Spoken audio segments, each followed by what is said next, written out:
بسم اللہ الرحمن الرحیم. ناظرین السلام علیکم. میں ہوں عبدالباسط اور آپ دیکھ رہے ہیں ڈی سائفر.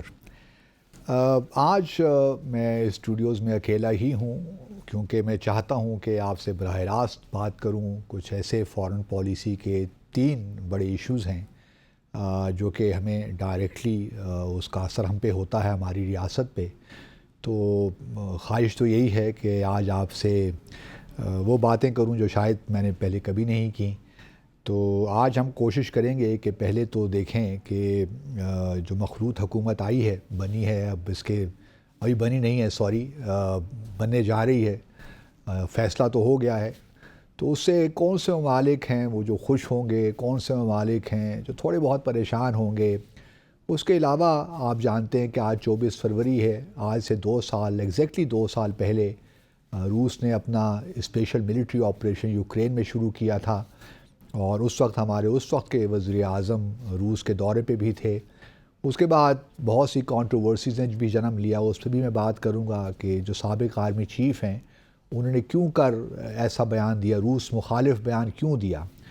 یہ بھی ایک بڑا اہم ایک لحاظ سے تھا کیونکہ ہمارے اس وقت کے پرائم منسٹر کچھ کہہ رہے تھے اور ہمارے آرمی چیف کچھ. تو اس کا بھی تھوڑا سا معلوم کرنے کی کوشش کریں گے. پھر کشمیر پہ کیا اثرات ہوں گے. مودی صاحب اگلا الیکشن جیتنے جا ہی رہے ہیں. پھر تھوڑا سا غزہ کے بارے میں بات کریں گے کیونکہ انٹرنیشنل کورٹ آف جسٹس کا اس وقت اجلاس ہو رہا ہے اور یہ 26 فروری تک جاری رہے گا. اس میں پاکستان نے بھی اپنا نقطہ نظر کل پیش کیا گزشتہ روز. تو دیکھیں گے کہ فلسطین اور اسرائیل کے جو معاملات ہیں وہ کہاں کھڑے ہیں.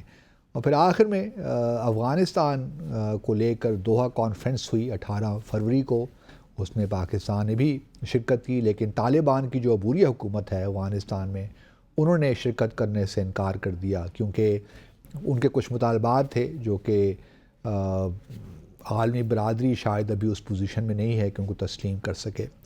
تو پہلے آئیے ذرا بات کر لیتے ہیں یوکرین کی اور پاکستان کے جو حالات رہے اور اب جو مخلوط حکومت بننے جا رہی ہے. 24 فروری 2022 کی بات ہے. ہمارے اس وقت کے وزیر اعظم عمران خان روس کے آفیشیل دورے پہ تھے اور یہ کوئی بڑی بات نہیں تھی. پاکستان میں جو بھی وزیر اعظم بنا ہے یا for that matter Pervez Musharraf بھی آئے ہیں تو انہوں نے روس کا سرکاری دورہ کیا ہے. یہ الگ بات ہے کہ صدر پیوٹن ابھی تک پاکستان نہیں آ سکے. گو کہ زرداری صاحب کی جب حکومت تھی 2011 یا 12 میں شاید، تو اس وقت صدر پیوٹن کا دورہ ہونا تھا لیکن وہ بھی 11th آور میں اس کو بھی کینسل کر دیا گیا اور پھر ان کی جگہ سرگی لاوروف جو ہیں فارن منسٹر وہ پاکستان آئے تھے ایک دن کے لیے. تو صدر پیوٹن کا پاکستان نہ آنا بھی اپنے تئیں بہت سے میسیجز رکھتا ہے، اور لیکن یہ ضرور ہے کہ روس کی جانب سے اس بار کا بہت دفعے اس بات کا کہا گیا ہے کہ وہ چاہتا ہے کہ پاکستان کے ساتھ تعلقات کو بڑھائے. یہ الگ بات ہے کہ جس طرح ہم بھی چاہتے ہیں، جس طرح وہ بھی چاہتے ہیں، تعلقات اس طرح آگے بڑھ نہیں سکے. اور اب یوکرین میں جس کو روس اسپیشل ملٹری آپریشن کہتا ہے اور دنیا اس کو اگریشن کہتی ہے، اس کے بعد تو اور مشکلات بھی بڑھ گئی ہیں. گو کہ ہم نے تقریباً 2 جو کروڈ آئل کی شپمنٹس ہیں وہ پاکستان آئیں روس کی جانب سے، لیکن وہ بھی معاملہ اب ختم ہو گیا ہے.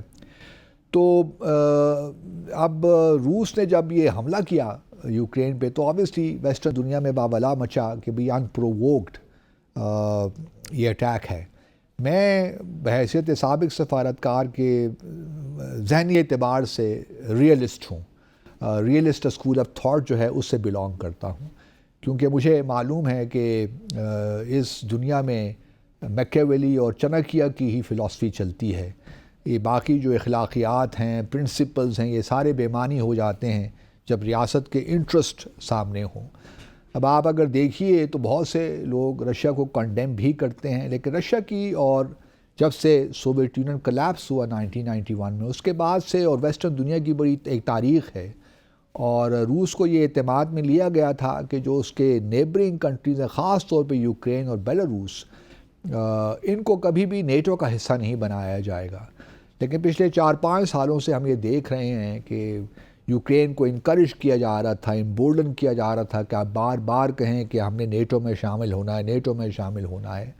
تو آبویسلی روس کو یہ بات پسند نہیں تھی، کیونکہ وہ اس کو اپنے لیے سیکیورٹی تھریٹ سمجھتے تھے کہ نیٹو ان کے بالکل بارڈرز پہ آ جائے گا. وہ کہ پولینڈ بھی ایک لحاظ سے اگر آپ دیکھیے ان کے بارڈر پہ تو نہیں، لیکن باقی جو ممالک ہیں نارڈک بالٹک کنٹریز، وہ دیکھ لیجیے، وہ بھی نیٹو کا حصہ بن گئے ہیں. لیکن بہرحال بیلاروس اور یوکرین کے بارے میں روس کی ایک اپنی پالیسی ہے. وہ ان کو آپ یوں سمجھ لیجیے کہ روس کا حصہ ہی سمجھتے ہیں. تو ان کے خیال میں یہ جب یہ پروووک کیا گیا اور جب یہ بالکل واضح ہو گیا روس کو کہ اب ویسٹرن دنیا ان کو اسلحہ بھی فراہم کر رہی ہے اور ان کو نیٹو کا ممبر بھی بنانے چل رہی ہے اور پھر EU کا ممبر بھی بنا لے گی، تو پھر رشیا نے مناسب سمجھا کہ اب اٹیک دیا جائے. گو کہ رشیا کو شروع میں کامیابی نہیں ملی. خیال تو یہ تھا صدر پیوٹن کا کہ بس وہ ایک ہفتے کا کھیل ہوگا، جو کیو ہے دارالحکومت اس پہ قبضہ جلد ہو جائے گا، یوکرین کوئی ریزسٹ نہیں کرے گا، تو معاملہ جو ہے کرائمیا پہ 2014 میں روس نے حملہ کر کے اس کو قبضہ کر لیا تھا، تو اسی طرح کا معاملہ ہوگا. لیکن یوکرین بہت بڑا ملک ہے دوستو، اور پھر یوکرینین لوگوں نے جس طرح ریزسٹ کیا اور پھر جس طریقے سے امداد بھی آئی، تو وہ اس بات کو آبویسلی ایک ریزسٹنس پیدا ہوئی. تو جو شروع میں کامیابی ملی تھی روس کو، آہستہ آہستہ کم ہوتی گئی. اور اب آپ کہہ سکتے ہیں کہ ایک اسٹیل میٹ سی سچویشن ہے. ڈنباس کا جو ریجن ہے وہ البتہ جہاں پہ روسی بولنے والے زیادہ ہیں، جو ایتھنیکلی رشین ہیں، یوکرین کا جو حصہ ہے، تو وہ اس پہ قبضہ کیا ہوا ہے روس نے. اور اب پچھلے دنوں ایک اور شہر پہ بھی، امپورٹنٹ شہر، اس پہ بھی قبضہ کر لیا ہے، کیونکہ اب یوکرین کو وہ ملٹری سپلائی نہیں مل رہی ویسٹرن دنیا کی جانب سے، وہ اسلحہ بارود نہیں مل رہا جو ضروری ہے. کیونکہ ایک تو امریکہ میں تھوڑے سے پرابلمز ہیں، ویسٹرن دنیا اپنے جو یورپ ہے اس کے اپنے مسائل ہیں، تو وہ ایمونیشن کی بھی کمی ہے. تو ایک اس نقطہ نظر سے یوکرین میں اس وقت پرابلم تو ہے. واپس آتے ہیں پاکستان پہ. تو پاکستان میں جب ہمارے وزیر اعظم تو واپس آ گئے، تو انہوں نے ایک نیوٹرل پوزیشن لی. اور کیونکہ ہماری یوکرین کے ساتھ بھی تعلقات اچھے رہے ہیں، ہم نے بلکہ ان سے مین بیٹل ٹینکس بھی بہت لیے ہیں. رشیا کے ساتھ بھی چونکہ ہم کوشش کرتے رہے ہیں کہ تعلقات بہتر ہوں، پھر ہم شنگھائی کوآپریشن آرگنائزیشن میں فیلو ممبر بھی ہیں. تو ہم نے ایک نیوٹرل پوزیشن لی اور ہم نے یہی کہا ہمارے اس وقت کے پرائم منسٹر نے کہ جی ان معاملات کو مذاکرات کے ذریعے حل کرنا چاہیے، یہ جو جنگ ہے کسی کے بھی حق میں نہیں ہے، and so on and so forth, جو کہ ٹھیک تھا. لیکن پھر ہم نے دیکھا کہ فروری کے مہینے میں، بلکہ اپریل کے مہینے میں، ہمارے جو اس وقت کے آرمی چیف تھے جنرل قمر باجوہ، انہوں نے یہاں پہ اسلام آباد میں ایک سیکیورٹی ڈائلاگ ہوتا ہے، اس میں رشیا کو کنڈیم کر دیا، اس کے ایگریشن کو، کہ ہم رشیا کے ایگریشن کو کبھی تسلیم نہیں کر سکتے، ہم اس کو کنڈیم کرتے ہیں. اب یہ آبویسلی بیان پبلک میں دینا جو کہ آپ کے وزیر اعظم کے بیان سے بالکل مطابقت نہیں رکھتا بلکہ اس کی مخالفت میں ہے، تو یہ شو کرتا ہے کہ ایک تو اس وقت کے جو آرمی چیف تھے وہ بالکل اپنی ایک لائن لے رہے تھے، کیونکہ بظاہر یہی معلوم ہوتا تھا کہ اس وقت کا جو اسٹیبلشمنٹ کے جو ہیڈ تھے وہ چاہتے تھے کہ امریکہ کے ساتھ ہمارے تعلقات اچھے ہیں. اور ہم نے دیکھا کہ چین بھی تھوڑا بہت ہم سے ناراض تھا، کچھ پرابلمز تھے ہمارے ان کے ساتھ بھی، اور جس طرح روس کے ساتھ ہم بڑھنا چاہتے تھے وہ بھی ہم نہیں بڑھ پا رہے تھے. تو ایک انکلینیشن لگتی تھی قمر باجوہ کی امریکہ کی جانب سے، اور جو لوگ اس وقت اس گورنمنٹ کے سیٹ اپ میں موجود تھے، خاص طور بڑی اہم پوزیشنز میں، وہ بھی جنرل قمر باجوہ ہی لے کر آئے تھے. یہ الگ بات ہے کہ پرائم منسٹر کو اس وقت ریزسٹ کرنا چاہیے تھا، لیکن وہ ریزسٹ نہیں کر پائے، اور انہوں نے ان کو موقع دیا. بہت سی ایسی اہم پوزیشنز تھیں جن پہ وہ لوگ تھے جن کا ماضی میں CIA سے بھی تعلقات رہ چکے تھے، اور میں یہ بھی ذاتی طور پہ جانتا ہوں. تو وہ لوگ جو امریکہ کے بارے میں بڑا اچھا ایک لحاظ سے وہیں ان کے پاس گرین کارڈ بھی ہیں، وہیں رہتے بھی ہیں، تو ان کا خیال یہ تھا قمر باجوہ صاحب کا کہ امریکہ کے ساتھ تعلقات کو بہتر کرنا ہمارے انٹرسٹ میں ہے، اور IMF کا پروگرام چاہیے یا فائنینشیل اسسٹنس چاہیے. پھر انہوں نے یہ یہاں بھی کہا کہ جو چین کا اسلحہ ہے وہ یا جو بھی ہم امداد لیتے ہیں وہ کوالٹی وائز کو اتنا اچھا نہیں ہے. یہ اوپنلی کہا انہوں نے. تو ان کا کہنے کا مقصد یہ تھا کہ اگر امریکہ ہمارے ساتھ تعلقات بڑھاتا ہے تو پھر ہم چین کے ساتھ تھوڑا بہت دور ہو سکتے ہیں. تو اس قسم کی میسیجنگ بھی ہو رہی تھی جو کہ پاکستان کی ریاست کے حق میں نہیں تھی. تو اس کے بعد پھر ہم نے دیکھا کہ کیونکہ اس وقت جو ہماری آرمی کے تھے وہ لوگ ایک لحاظ سے امریکہ کو انگیج بھی کر رہے تھے.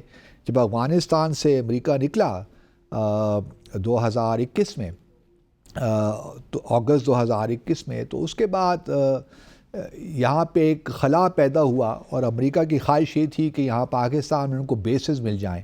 اور یہ میں جانتا ہوں کہ وہ نیگوسیشن چل رہے تھے. یہ ضروری نہیں ہے کہ ہماری جو اسٹیبلشمنٹ ہے یا آرمی ہے وہ بیسز ان کو دے رہی تھی، وہ صرف انگیج کر رہے تھے. لیکن ایک انٹرویو میں ہمارے سابق وزیر اعظم نے، میں سمجھتا ہوں وہ ایک غلطی تھی ان کے بہاف پہ کہ انہوں نے ایبسولوٹلی ناٹ کہہ دیا بیسز کو.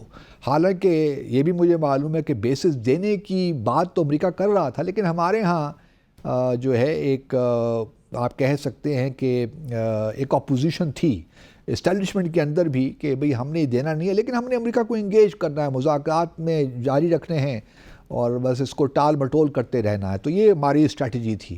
تو وہ بھی مناسب نہیں تھا ان کے کہنے کا کہ ایبسولوٹلی ناٹ. تو اس سے ہمارے مسائل اور خطرے میں پڑ گئے امریکہ کے ساتھ جو تعلقات تھے کہ ہم نے پبلکلی، اور پھر ہم یہ بھی جانتے ہیں کہ اس وقت کے وزیر اعظم بڑے ناراض بھی تھے کیونکہ توقع یہی تھی کہ جب صدر بائیڈن 2021 سے وہ پریزیڈنٹ بنے تو وہ ہمارے وزیر اعظم کو کانٹیکٹ کریں گے اور ٹیلی فون پہ بات کریں گے، کیونکہ افغانستان کا بہرحال ایک مسئلہ تو تھا اور پاکستان کا ایک کلیدی کردار بھی رہا ہے اس میں. جو 29 فروری 2020 کو جو دوحہ ایکارڈز ہوئے تھے امریکہ اور طالبان کے درمیان، وہ پاکستان نے بڑی حد تک اس کو فیسیلیٹیٹ کیا تھا.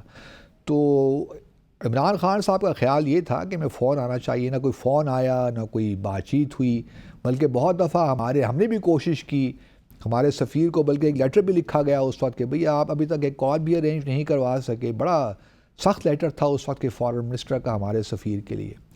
تو یہ ساری وہ وجوہات تھیں جو کہ بنی کہ یہ اب ووٹ آف نو کانفیڈنس آنا چاہیے. اور پھر اس کے لیے آبویسلی امریکہ کی خواہش تو تھی کیونکہ ایسی پلائیبل حکومت آ جائے جو کہ ان کے ساتھ مل کر کام کرے. اور ہم نے دیکھا کہ جب پی ڈی ایم کی حکومت آئی تو اس وقت کے وزیر خارجہ نے 7-8 چکر لگا لیے 16 ماہ میں امریکہ کے.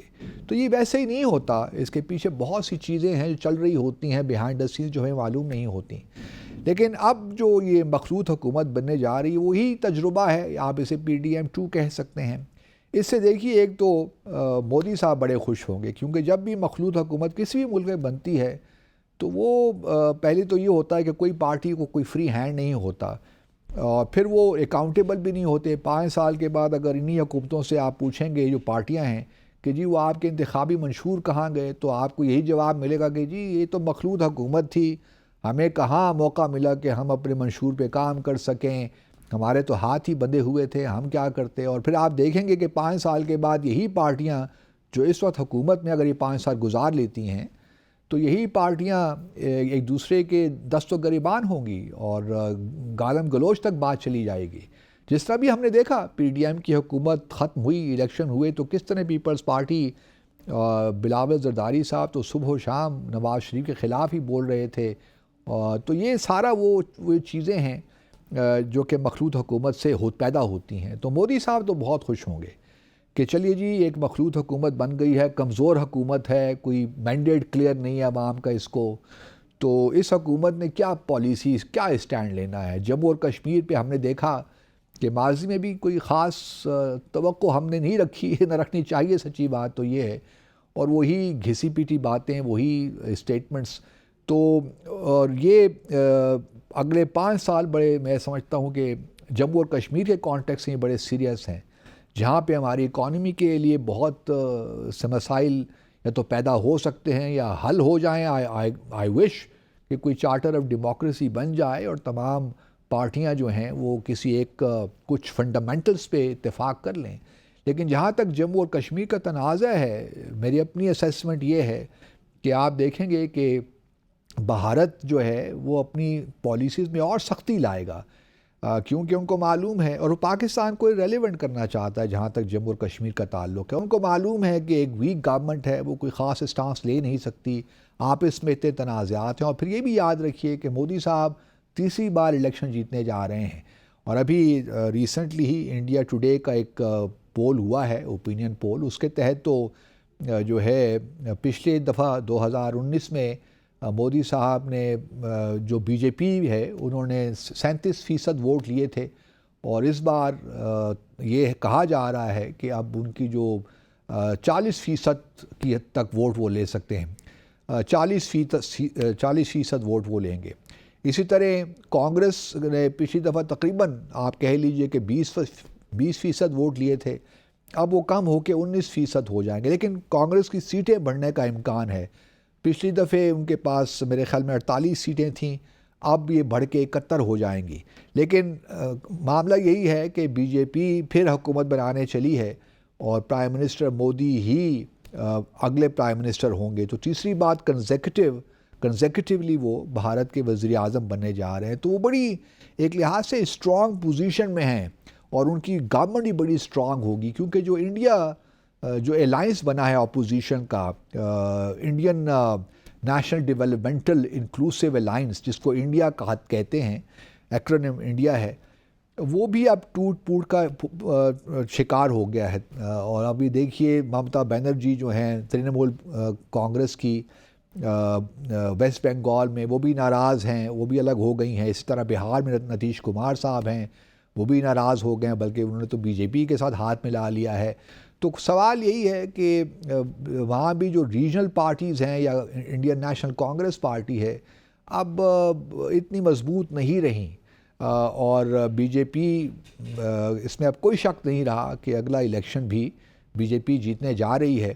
اور پھر آپ دیکھیے کہ بھارت اس سے بڑا خوش ہوگا کہ پاکستان میں مخلوط حکومت بنی، پاکستان کو ریلیونٹ کرنا ہے. امریکہ ہی بہت خوش ہوگا کہ چلیے جی مخلوط حکومت بن گئی، کیونکہ جب مخلوط حکومت ہوتی ہے تو پھر اپنا جو اپنے انٹرسٹ ہوتے ہیں امریکہ جیسے ممالک، پھر ان کے لیے آسانی ہو جاتی ہے.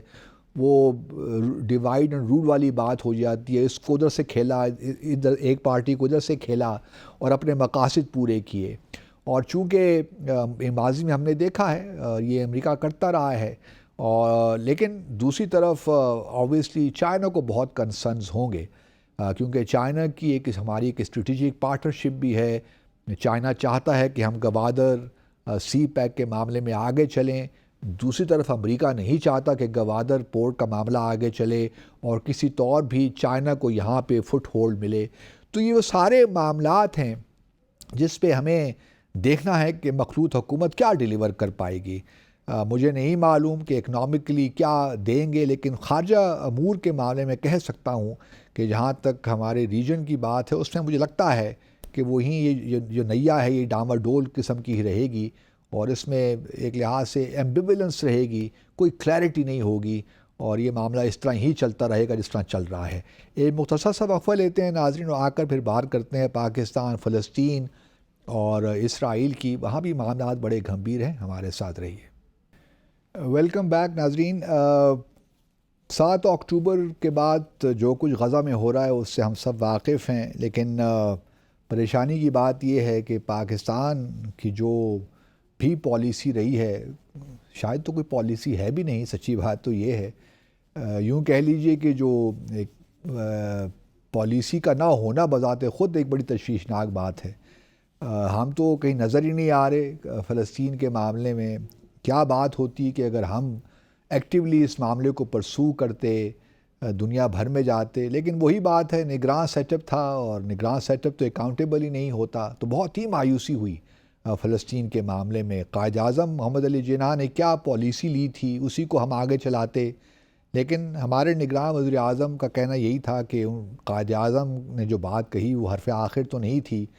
ٹھیک ہے وہ حرف آخر نہیں ہو سکتی، لیکن ایک نیشنل کنسنسس بھی ہمارا تھا اور ابھی بھی ہے فلسطین کے معاملے میں، تو وہ ابھی تو برقرار ہے. اور نگراں حکومت کو کسی نے اختیار نہیں دیا کہ وہ جو بھی نیشنل کنسنسس ہے، ایک براڈ بیسڈ ایک ایگریمنٹ ہے، اس کے بارے میں نگراں حکومت کو کسی نے اختیار نہیں دیا کہ اس کو تبدیل کرے.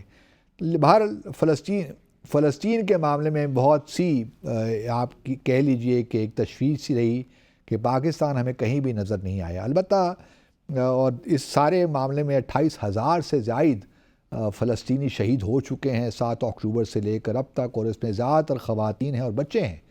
اور ابھی تک جو ہے اسرائیل ہردرمی کا شکار ہے، ہردرمی دکھا رہا ہے، اور وہ کسی طور بھی ماننے کو تیار نہیں ہے. بلکہ پہلے تو یہ کہتا تھا اسرائیل کہ جی ہم جتنے بھی فلسطینی ہیں وہ نارتھ اس غزہ سے نکل کر ساؤتھ غزہ کی طرف چلے جائیں، کیونکہ وہ نارتھ غزہ میں ان کا خیال تھا کہ حماس ساری یہیں پہ پریزنٹ ہے.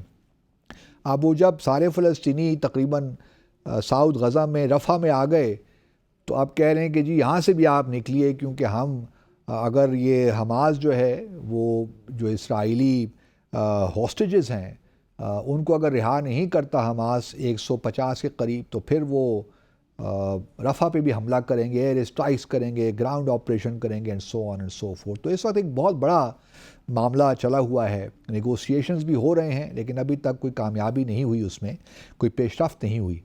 دوسری طرف آپ کو یاد ہوگا کہ دسمبر کے مہینے میں پچھلے سال 2022 میں ایک یونائٹڈ نیشنز جنرل اسمبلی نے ایک قرارداد پاس کی. یو این سیکیورٹی کونسل تو کوئی قرارداد پاس کر نہیں سکی، کیونکہ بہت سی قراردادیں آئیں اور ہر قرارداد کو امریکہ نے ویٹو کیا. لیکن فائنلی یونائٹڈ نیشنز کی جو جنرل اسمبلی ہے انہوں نے ایک قرارداد پاس کر لی، اور انہوں نے ایڈوائز بھی مانگی انٹرنیشنل کورٹ آف جسٹس سے کہ آپ بتائیے کہ یہ جو اسرائیلی کارروائیاں کر رہا ہے، جینوسائیڈ کی کارروائیاں ہو رہی ہیں، اس سے جو غیر قانونی آکوپیشن ہے یا جو اسرائیلی آکوپیشن ہے اس پہ کیا اثر پڑے گا، لیگل کیا اس کی انٹرپریٹیشن ہوگی. تو اب یہ معاملہ آئی سی جے میں ہے، اور آئی سی جے نے ہیئرنگ شروع کر رکھی ہے. 19 فروری سے یہ معاملہ شروع ہوا ہے اور 26 فروری کو ختم ہوگا.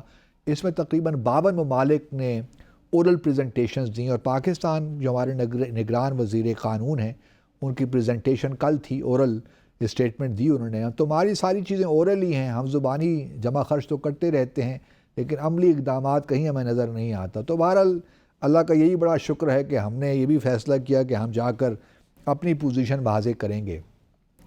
اب معاملات کچھ یوں ہیں کہ اور باقی تو تقریباً 50 ممالک جو بول رہے ہیں یا بولیں گے وہ تمام یہی کہہ رہے ہیں کہ جی آئی سی جے جو ہے وہ جو اسرائیل کا جو کی آکوپیشن ہے، جو قبضہ ہے، اس کو غیر قانونی قرار دے. یہ بھی یاد رکھیے کہ جو قبضہ ہوتا ہے وہ ہر پہلو سے غیر قانونی نہیں ہوتا انٹرنیشنل لاء کے کانٹیکس میں. بعض آکوپیشن ایسے ہوتے ہیں جن کو غیر قانونی نہیں قرار دیا جا سکتا، بعض ایسے ہوتے ہیں جو غیر قانونی ہوتے ہیں. تو اب معاملہ یہاں پہ ٹھہرا ہوا ہے کہ کیا آئی سی جے جو ہے فلسطین کے معاملے کو غیر قانونی قرار دے، کیونکہ پھر اس کی اپنی امپلیکیشنز ہوتی ہیں. تو باقی جو ممالک اور پاکستان نے بھی یہی پوزیشن لی کہ جی اس کے قبضے کو، جس طرح ہم جموں اور کشمیر میں اب ہم نے کہنا شروع کر دیا 5 اگست 2019 کے بعد. پہلے ہم صرف کہتے تھے آکوپائڈ جموں اینڈ کشمیر، اگر آپ دیکھیے تو ہم کہتے ہیں illegally occupied Jammu and Kashmir. اب ہم نے چینج کر دیا کیونکہ اب جو یک طرفہ اقدامات لیے ہیں بھارت نے، اس کے بعد اب یہ انلیگل ہو گیا اس کی آکوپیشن. تو جہاں تک فلسطین کا معاملہ ہے تو اس کے بارے میں بھی اب آئی سی جے نے فیصلہ دینا ہے. گو کہ یہ فیصلہ 26 فروری کو نہیں آئے گا. 26 فروری کو تمام ممالک جو 52 ہیں وہ اپنی پریزنٹیشنز دے دیں گے، اور اس کے بعد ممکن ہے کچھ ہفتے بعد، کچھ مہینوں بعد یہ فیصلہ آئی سی جے دے اور اس کی امپلیکیشنز ہوں گی. اس ضمن میں امریکہ اور برطانیہ نے پوزیشن لی ہے کہ آئی سی جے کو اس معاملے میں اپنی کوئی رائے نہیں دینی چاہیے. ان کا کہنا یہ ہے کہ بہت سی ریزولوشنز ہیں یونائٹڈ نیشن سیکیورٹی کونسل کی جس میں 2 اسٹیٹ سلوشن کی بات بھی کی گئی ہے، اور کسی بھی یونائٹڈ نیشن سیکیورٹی کونسل کی قرارداد نے جو اسرائیل کا قبضہ ہے اس کو غیر قانونی قرار نہیں دیا ہوا. تو اس لیے آئی سی جے کو بھی یہ نہیں کرنا چاہیے، کیونکہ اس سے معاملات اور بگڑ سکتے ہیں. جو مذاکرات کی فضا ہم بنانا چاہتے ہیں وہ فضا نہیں بن پائے گی. اس سے یہی ہوگا کہ مزید پوزیشنز اور سخت ہو جائیں گی، اور مذاکرات کے لیے جو اسپیس چاہیے، جو روم چاہیے وہ نہیں ملے گا. تو اسرائیل اور امریکہ نے یہ پوزیشن ICJ میں لی ہے۔ اب دیکھنا یہ بھی ہے کہ پچھلے 50 سالوں سے، اگر 1967 سے آپ لے لیجئے تو بہت عرصہ گزر گیا ہے، مذاکرات سے تو کوئی نتیجہ نکل نہیں رہا، بلکہ 1993 کو اگر آپ لے لیجئے، اوسلو ایکارڈ جب ہوئے تھے اور اس وقت فلسطین اور PLO پیلسٹینین لبریشن آرگنائزیشن، اس وقت یاسر عرفات ہوا کرتے تھے چیئرمین اس کے، جب سے وہ ایک معاہدہ ہوا، اور اس کے بعد اگر آپ 2002 کی یونائٹڈ نیشن سیکیورٹی کونسل کی ریزولوشن لے لیں 1139، اس میں تو بڑے واضح طور پہ 2 اسٹیٹ سلوشن کی بات کی گئی تھی۔ لیکن اب جو ہم دیکھ رہے ہیں کہ 7 اکتوبر، اس سے پہلے بھی اگر آپ دیکھیے تو اسرائیل کو یہ اب یہ خوش فہمی ہو گئی تھی کہ 2 اسٹیٹ سلوشن کی اب کوئی بات نہیں کر رہا، بلکہ یہاں تک بھی تھا کہ بہت سے مسلمان ممالک ابراہیم ایکارڈز کے تحت جو 2018-19 میں ہوئے تھے، اس کے بعد سے اگر آپ دیکھیے، بلکہ 2020 میں بھی، کہ بہت سے ممالک جو تھے عرب دنیا کے خلیجی ممالک، خاص طور پہ UAE کو آپ لے لیجئے، بحرین کو لے لیجئے، موراکو، سوڈان، انہوں نے تو اسرائیل کو تسلیم بھی کر لیا، اپنے سفارت خانے بھی کھول لیے، اور کوئی فلسطین میں پیشرفت نظر نہیں آئی، بلکہ اسرائیل نتن یاہو کے ہوتے ہوئے 2 اسٹیٹ سلوشن سے تو بالکل دور ہوتا چلا گیا، اور اب بلکہ بات یہ بھی یہاں تک بھی ہو رہی تھی کہ سعودی عرب کے تعلقات بھی ہو جائیں گے، بل پاکستان کے حوالے سے ہی بات ہو رہی تھی کہ پاکستان بھی اب اسرائیل کے ساتھ تعلقات قائم کرنے جا رہا ہے، اور بہت سی افواہیں بھی اس ضمن میں ہم سنتے رہے۔ تو اسرائیل آبویسلی چاہتا یہی تھا کہ 2 اسٹیٹ سلوشن جو ہے اس کو ختم ہی کر دے، اور جو ہے فلسطینی یہاں سے جیسا نقبہ 1948 میں ہوا تھا کہ تقریباً 7 سے 8 لاکھ فلسطینیوں کو ملک بدر کر دیا گیا تھا، اس وقت تو دیکھیں نا ایک ہی فلسطین تھا۔ اگر آپ 1917 میں دیکھیے، جب بیلفور ڈیکلریشن آیا تو فلسطین، اسرائیل نامی کوئی ریاست تو تھی ہی نہیں، یہ سارا علاقہ فلسطین کہلاتا تھا، یا پرانے زمانوں میں کنعان کا علاقہ کہتے تھے اس کو، تو فلسطین یہ علاقہ تھا۔ اور پھر 1948 میں جو تھا، بنیادی طور پہ تو ایک 5% رقبہ دیا گیا تھا اسرائیل کو، لیکن چونکہ اس وقت عرب دنیا نے اس کو نہیں مانا، پھر 1967 کی جنگ ہو گئی، تو سارے جو علاقے تھے، مغربی کنارے کا ہو یا غزہ ہو یا ایسٹ جیروسلم ہو، سارا علاقہ اسرائیل نے قبضہ کر لیا، اور آج ہم جہاں کھڑے ہیں، اسرائیل 22% علاقہ بھی دینے کو تیار نہیں ہے فلسطینیوں کو، اور اب یہی کہہ رہا ہے کہ جی بس 1 اسٹیٹ سلوشن ہی چلے گا۔ اب غزہ کا معاملہ یہ ہے کہ غزہ میں، بلکہ پچھلے دنوں نتن یاہو ایک خبر لیک کروائی انہوں نے کہ نتن یاہو کا یہ پلان ہے کہ وہ غزہ کو بالکل ڈی ملٹرائز کر دیں، یہاں پہ وہ اپنی حکومت قائم کریں، اور پھر پیلسٹینین اتھارٹی جو ہے، کیونکہ عرب دنیا کا خیال یہ ہے کہ پیلسٹینین اتھارٹی جو محمود عباس جو پریزیڈنٹ ہیں، وہ غزہ کا علاقہ سنبھالیں، لیکن اسرائیل اس سے بھی راضی نہیں ہے۔ اسرائیل کا اپنا خیال یہ ہے کہ ان کا اختیار رہے وہاں پہ، اس کو ری آکوپائی کر لیں اس پورے علاقے کو، لیکن کیا اس سے مسئلہ حل ہو جائے گا؟ اس سے مسئلہ حل تو نہیں ہوگا، یہ پہلے بھی بہت دفعہ کوشش کی گئی، حماس کو اور اسلامک جو جہاد ہے وہاں سے نکالنے کی بہت دفعہ کوشش کی گئی، لیکن اس سے مسئلہ حل تو نہیں ہوتا، بلکہ 7 اکتوبر کے بعد جو کچھ اسرائیل نے جو کیا ہے غزہ میں، اور پھر ویسٹ بینک میں بھی کسی حد تک، اس سے تو اسرائیل کے خلاف اور نفرتیں بڑھ گئی ہیں، اور اگر ایک ہی اسٹیٹ سلوشن کی بات ہونی ہے، فلسطین کی اس ریاست کو بالکل ختم ہی کرنا ہے، اگر ایک اسٹیٹ میں رہنا ہے اسرائیل میں، تو پھر وہی کر لیجئے، پھر میں تو اس جو مسلمان ہیں ان کی تعداد تو بہت زیادہ ہو جائے گی، لیکن پھر مسلمان کو کہاں وہ ایکول سٹیزنشپ ملے گی؟ اس طرح دیکھیے آپ ویسٹ بینک میں جو اس وقت سیٹلمنٹس ہیں یہودیوں کی، وہ بھی بڑھ رہی ہیں، اور یہ بالکل وہی کام بھارت بھی مقبوضہ جموں اور کشمیر میں کر رہا ہے۔ تو یہ تمام وہ پہلو ہیں اس چیز کے کہ فلسطین کے معاملے میں اب تو بڑا مشکل ہو گیا ہے سعودی عرب کے لیے بھی اور پاکستان کے لیے بھی کہ وہ اسرائیل کے ساتھ کوئی پینگیں بڑھائے یا ان کو تسلیم بھی کرے، اور پھر پیلسٹینین اتھارٹی جو ہے وہ بھی میرے خیال میں ریلکٹنٹ ہوں گے کہ وہ غزہ کا کنٹرول لیں، کیونکہ اگر کیونکہ وہ نہیں چاہیں گے کہ وہ ان کو تصور کیا جائے، فلسطینی ان کو دیکھیں کہ یہ اسرائیل کے بحث پہ یہ کام کر رہے ہیں، تو معاملہ بڑا پیچیدہ ہو گیا. اور کیا عرب دنیا اب تقریباً 50 سے 60 بلین ڈالر کی رقم ضرورت ہے چاہیے تاکہ غزہ کو ریکنسٹرکٹ کیا جائے، ری بلڈ کیا جائے. کیا جو عرب دنیا ہے وہ اب یہ پیسہ دینے کے لیے تیار ہے؟ تو کیا وہاں پہ نظام ہوگا؟ یہ ایک بہت بڑا سوال ہے، کیونکہ نتن یاہو خود بھی بہت ویک ہیں اور کسی وقت بھی انتخابات ہو سکتے ہیں اسرائیل میں. اور اگر آپ پبلک اوپینین پولز دیکھیں تو نتن یاہو کے تو بہت ہی زیرو پوزیشن ہے اور ان کے دوبارہ منتخب ہونے کا چانس لگتا نہیں ہے. گو کہ سیاست میں کوئی بات حرف آخر نہیں ہوتی، لیکن ظاہری طور پہ تو یہی محسوس ہوتا ہے کہ چونکہ ان کے کرپشن کے کیسز ہیں اور وہ جوڈیشری کو بھی کمزور کرنا چاہتے ہیں نتن یاہو صاحب، تو ان کی پوزیشن بہت ویک ہے. تو اب سوال یہی پیدا ہوتا ہے کہ آگے آنے والے مہینوں میں غزہ کی کیا پوزیشن ہوگی. پہلے تو یہ جنگ بندی کس طرح ہوتی ہے، کیا حماس جو ہے وہ اسرائیلی جو ہاسٹیجز ہیں 150 کے قریب ان کو واپس کرتا ہے؟ اگر ان کو واپس کرتا ہے تو اس کے لیے کیا شرائط ہوں گی؟ کیا وہ ایک شارٹ ٹرم 1-2 ماہ کا سیز فائر ہوگا یا پرماننٹ سیز فائر ہوگا؟ اس کی کیا نوعیت ہوتی ہے؟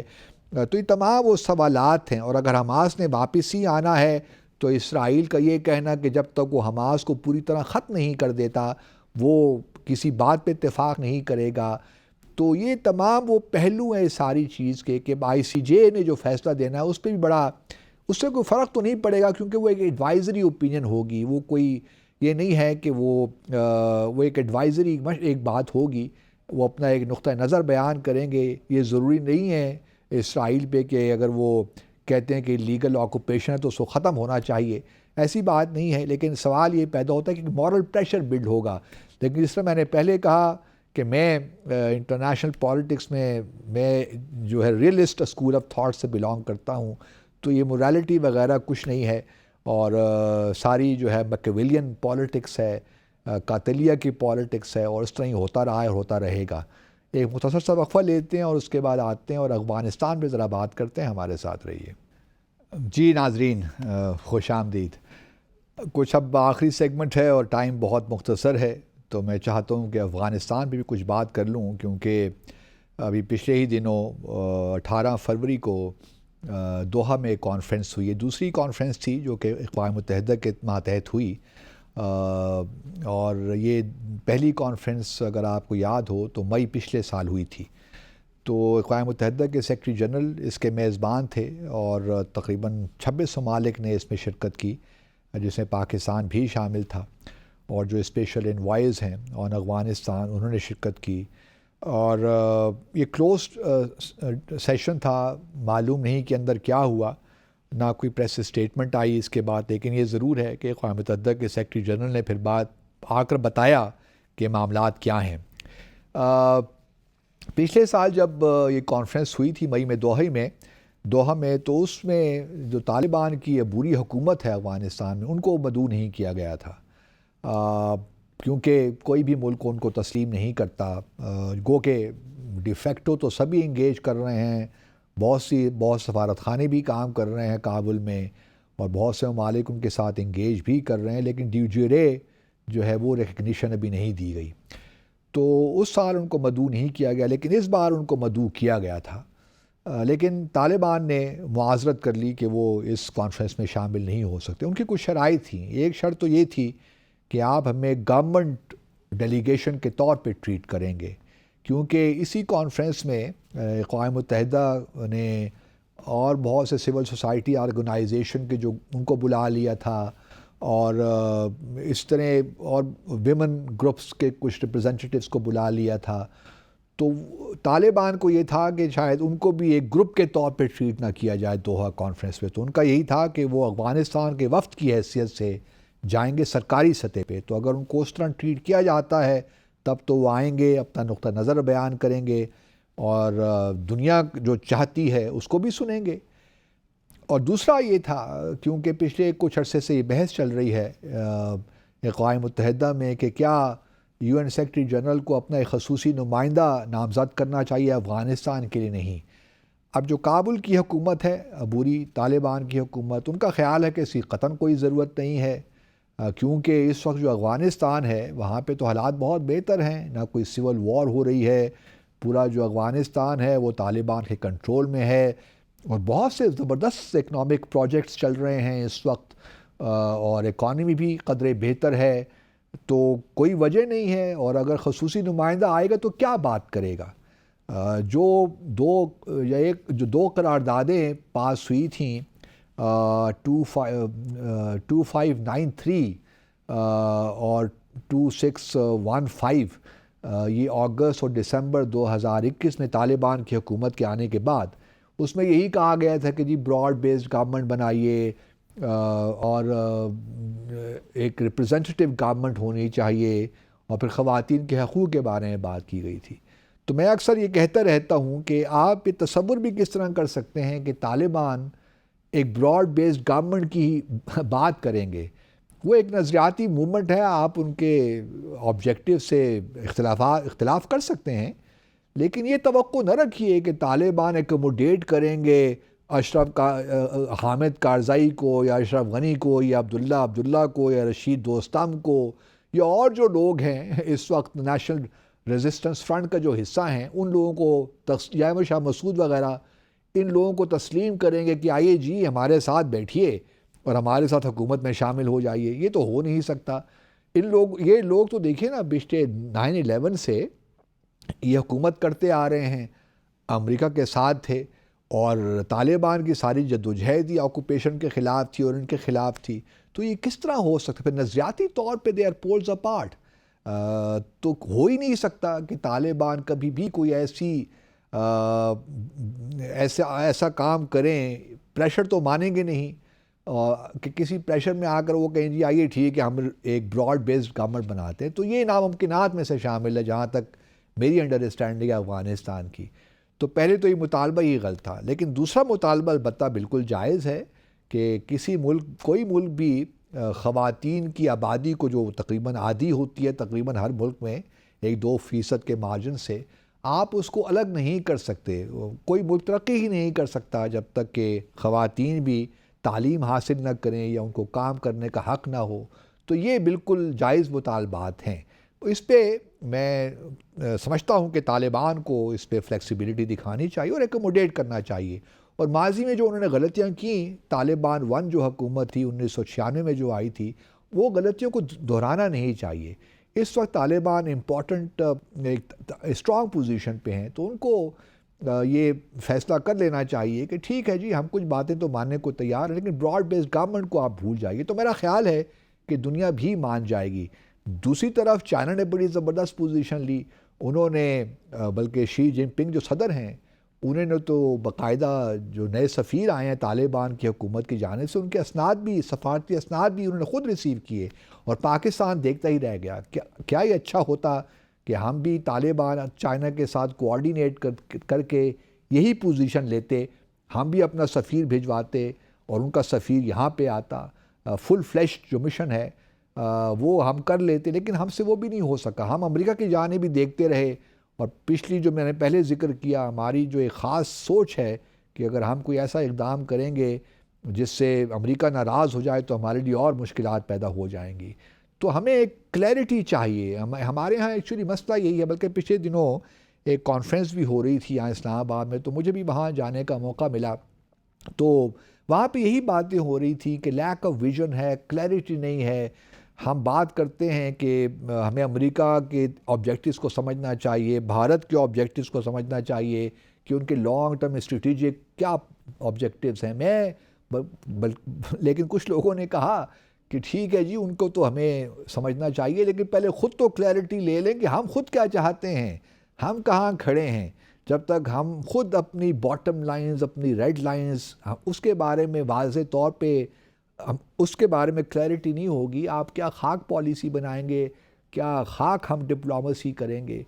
تو یہ وہ معاملات ہیں جس کے تحت ہمیں ابھی تک چلیے نگراں سیٹ اپ بھی تھا پچھلی اگست سے، آپ کہہ لیے اب 1 سال ہونے کو تقریباً ہو جائے گا اس کو بھی، اس سے پہلے 2 پروونشل اسمبلیز میں تو تقریباً 1 سال سے زیادہ اب ہو گیا ہے۔ تو یہ بھی آئینی اعتبار سے کسی طور بھی مناسب نہیں تھا. چلیے وہ تو ایک سیپریٹ بحث ہے. لیکن افغانستان کے معاملے ابھی تک ہمارے کلیئرٹی نہیں ہے. اب آپ دیکھ لیجئے نا جو افغان ریفیوجیز کے معاملے میں نے فیصلہ کیا، وہ بھی میں اس وقت بھی میں نے کرٹیسائز کیا تھا اور آج ہی میں کرٹیسائز کرتا ہوں کہ جس طریقے سے جس انداز سے ہم نے کیا بالکل مناسب نہیں تھا. اور ابھی بھی دیکھیے پھر ہم نے بارڈر تجارت بند کر دی اور بڑا نقصان ہو رہا ہے، ابھی بھی نقصان ہو رہا ہے. اور تجارت جو پہلے پچھلے 2022-2023 میں تقریباً ہماری دو طرفہ تجارت افغانستان کے ساتھ 1.8 بلین ڈالر کی تھی، جو اب کم ہو کے تقریباً 100 بلین ڈالر سے بھی کم ہو کے رہ گئی ہے. تو اس میں پاکستانی جو ہمارے جو ایکسپورٹرز ہیں جو لاس کر رہے ہیں اس کا کسی کو اندازہ ہی نہیں ہے. اور یہ فائدہ اٹھایا جا رہا ہے، باقی جو ممالک ہیں، چین اس سے فائدہ اٹھا رہا ہے، بھارت بھی فائدہ اٹھا رہا ہے اور بہت سے ممالک اس سے فائدہ اٹھا رہے ہیں. لیکن ہمیں ان چیزوں کا ادراک نہیں ہے اور ابھی تک کوئی افغانستان پالیسی ہمارے سامنے نہیں آئی. اب جو مخلوط حکومت بننے جا رہی ہے، کیا ہم اس سے توقع رکھیں کہ کوئی ایسی پالیسی جو سامنے لے کر آئیں گے؟ ایک چمن کا اور قندھا جو ہے تورخم کا بارڈر ہے ہمارے پاس، ہم غلام علی وغیرہ دوسرے جو ہمارے پوائنٹس ہیں ان کو ہم کیوں نہیں کھولتے تجارت کے لیے تاکہ تجارت ہماری مزید بڑھے؟ کیونکہ اتنا پریشر یہ دو جو پوائنٹس ہیں یہ برداشت نہیں کر پاتے. جو ٹرکس ہمارے کنٹینر جاتے ہیں، ٹرکس جاتے ہیں، تو یہ سارے وہ پرابلمز ہیں جن کو ہم بڑا سیریسلی سوچنا ہے. لیکن اس کے لیے اب مخلوط حکومت کیا کر سکے گی؟ میرے اپنی رائے تو یہ ہے کہ کچھ ایشوز پہ نئی مخلوط حکومت آنے والی ہے، اس کو کچھ ایک ایڈوائزری کونسل بنانا چاہیے. ایک ایڈوائزری کونسل تو ان کو اکنامک ایشو سے بنا دینی چاہیے، اور یہ اکنامک ایڈوائزری کونسل کوئی 20-25 لوگ نہ ہو، 4-5 کا کور گروپ ہو. ہر صوبے سے ایک لیا بندہ، 4-5 بندوں کا ایک کونسل بنائی اور اس کو کام پہ لگا دیا کہ بھئی آپ بتائیے ہمیں پالیسی ریکمنڈیشنز دیجیے. اس طرح ایک ایڈوائزری کمیٹی ان کو فوراً پالیسی ایشو سے بنانی چاہیے. اس میں بھی یہ نہیں ہے کہ آپ نے 30-40 لوگ اکٹھے کر لیے اور بڑی سی ٹیبل پہ، اور پھر ان کو ان کا ریگولر ان کے سیشنز ہونے چاہیے، پالیسی ریکمنڈیشنز آپ کو بنا کے دیں مختلف ایشوز پہ کیا ہو سکتا ہے. تو مخلوط حکومت اگر یہ کام کر لے اپنے آتے ہی اور ایک سالڈ فاؤنڈیشنز پہ کام کرے، کیونکہ ان کے منشور تو اب گئے. چلیے انشاءاللہ پھر اگلے ہفتے آپ سے بات کر رہتے ہیں، کیونکہ باتیں تو بے شمار سی ہیں لیکن وقت کی کمی ہے. تو آج کے لیے اتنا ہی. اگلے جمعے انشاءاللہ 10 بجے شب آپ سے دوبارہ ملاقات ہوگی. اپنا اور اپنے ارد گرد رہنے والوں کا خیال رکھیے. اللہ حافظ.